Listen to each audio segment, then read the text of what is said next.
The glass doors of the most expensive hotel in the city slid open on their own. Inside, light spilled like liquid gold. Music floated through the air, soft and elegant, the kind meant to calm egos and loosen wallets. There was a familiar scent here, expensive perfume, polished marble and power. This was a medical foundation charity gala. The kind of event where millions were pledged in a single evening, and just as many consciences were quietly buried. Doctors stood without their white coats yet still looked important. Investors smiled the way men do when they already know the outcome of a deal. Politicians shook hands as if every palm held a future favorite. I stepped inside. My suit was simple, gray. Modest.My hair pulled back neatly. A worn but well-kept file bag rested on my shoulder. I knew this outfit would not make me noticeable. And tonight, I did not need to be noticed. That I was not here as a guest. That I was not here on an invitation. I was here for my daughter. For Diana. I was only a few steps away from the registration desk when an event coordinator intercepted me. She barely looked at my face. Her eyes scanned me the way people do when they are sorting objects, not humans. "You're with the nursing staff, right?" she asked quickly, already turning away. I paused. For a brief moment, my hand tightened around the strap of my bag. Inside it was my real identity, my credentials, my degrees, my years of experience. Everything that proved I belonged here. But I didn't open the bag. That I simply nodded. "There's an issue on the VIP floor," she said. "A patient needs assistance. Please head up immediately." I hesitated for 1 second. Then I said, "All right." And in that moment I made a decision. The elevator doors closed with a soft chime and began their slow ascent to VIP floor. This was where pain was not felt. It was managed, outsourced, or ignored. The hallway was immaculate. White walls, soft lighting. Floors polished to a mirror shine. No crying. Just quiet rooms where powerful people made quiet decisions. I walked slowly until I reached room 1407. The door was not fully closed. Voices drifted out. I didn't knock. I didn't peek inside. I stopped. And I listened. "Has the clinical trial data been finalized?" a man asked. "Yes," another voice replied calmly. "The adverse effects have been reclassified as temporary. The neurological complications were removed from the primary report." My breath caught in my chest. I knew that drug. I knew those symptoms.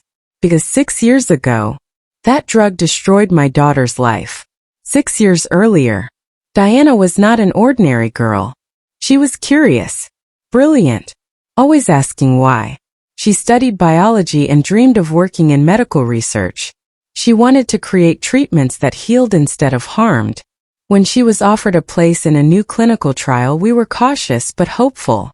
"The drug is safe," the doctor said. "FDA approved. Minimal side effects." The first month passed without issue. The second month, Diana complained of fatigue. The third month, her hands began to tremble.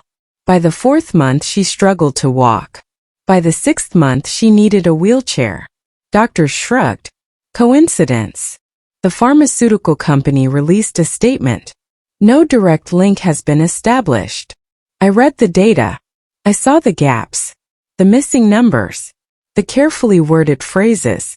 That was the day I resigned from my job. I was a medical research auditor. I knew exactly how data could be manipulated and how truth could be buried under paperwork. Standing outside room 1407, my fists clenched as the voices continued. "If these reports ever leak," someone said nervously. "So what?" another man laughed. "Nurses and patients don't read documents." My jaw tightened. Diana read everything. She studied until her eyes burned. I stepped back quietly, took a steady breath, and reached into my bag. I pulled out a small digital recorder. I was not a nurse. I was not a guest. I was a witness, and this was only the beginning. Downstairs, the gala was in full swing. On stage, the company's CEO spoke with practiced warmth. "We are here to celebrate innovation," he said. "To honor hope." Applause filled the room. I blended into the crowd. No one noticed me. Powerful people rarely notice those they believe are beneath them. Across the room I saw Diana. She sat quietly in her wheelchair near the edge of the ballroom. She wore a simple blue dress and held a book in her lap. She wasn't invited as a guest. She was there as a symbol. The CEO approached her, cameras flashing. "This," he announced proudly, "is a success story." Diana looked up and met my eyes. That look said everything. "Not yet, Mom." So I waited. Because the truth is never shouted. It is revealed. The applause faded into polite murmurs as the CEO stepped off the stage. Waiters moved through the crowd with champagne trays. Laughter rose. Deals resumed. To everyone else, the night was still a celebration. To me, it had become a countdown. I moved carefully through the ballroom, keeping my posture relaxed, my expression neutral. I had learned long ago that invisibility is not about hiding. It's about behaving in a way that gives people no reason to look twice. An announcement echoed through the room. "We now invite our principal donors and executive partners to join us in the private lounge." The inner circle. The doors to the lounge opened, guarded by discreet security and thick curtains designed to keep sound in and accountability out. I walked toward them without hesitation. No one stopped me. They never do. The lounge was smaller, darker, quieter.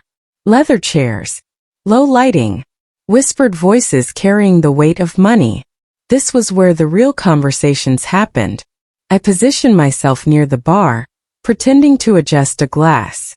My recorder was still running, hidden deep in my bag. The CEO leaned against a table, loosening his tie. His confidence had shifted. This was not a public performance anymore. This was ownership. A donor spoke first. "We need reassurance. If the neurological reports surface, this foundation collapses." The CEO smiled. "They won't." Another man frowned. "You're certain?" "Absolutely," the CEO said smoothly. "We followed protocol. The data was reclassified, archived, and legally insulated." A pause. "And the patient cases?" someone asked.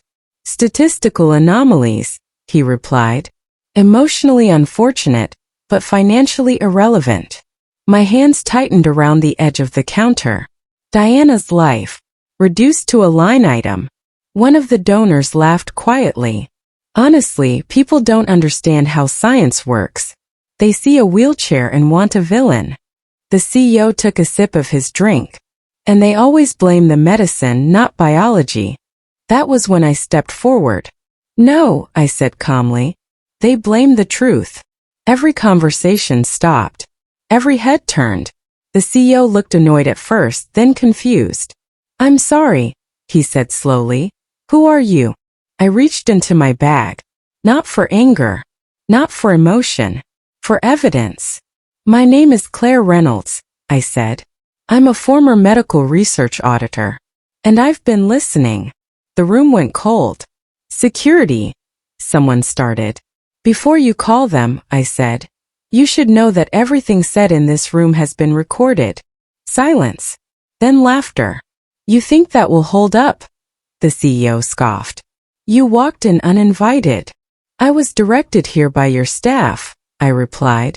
"And this is a charity event, not a courtroom. There's no expectation of privacy." His smile faded. I continued. "You admitted to altering trial classifications. You dismissed documented neurological damage. You knowingly concealed adverse outcomes." The CEO straightened. "You can't prove intent." I met his eyes. "You just did." The lounge doors opened. Cameras flashed. Reporters poured in. Behind them stood a woman with a government badge clipped to her jacket. "Department of Health Oversight," she announced. "This room is now part of an active investigation." The CEO's face drained of color. Someone tried to leave. Security stopped them. The truth had found its audience. I turned and walked back into the ballroom. Diana was still there. Still watching. I knelt beside her wheelchair. "It's happening," I whispered. She smiled, not wide, not triumphant, but real. For the first time in years, her eyes held something brighter than pain. The CEO was escorted past us, his voice rising in protest. This is a misunderstanding. Diana looked up at him. You called me a statistic, she said quietly. He stopped. For the first time that night, he looked at her. Not as a symbol, not as damage control, but as a human being. I was 18, she continued. I trusted you. He had no answer.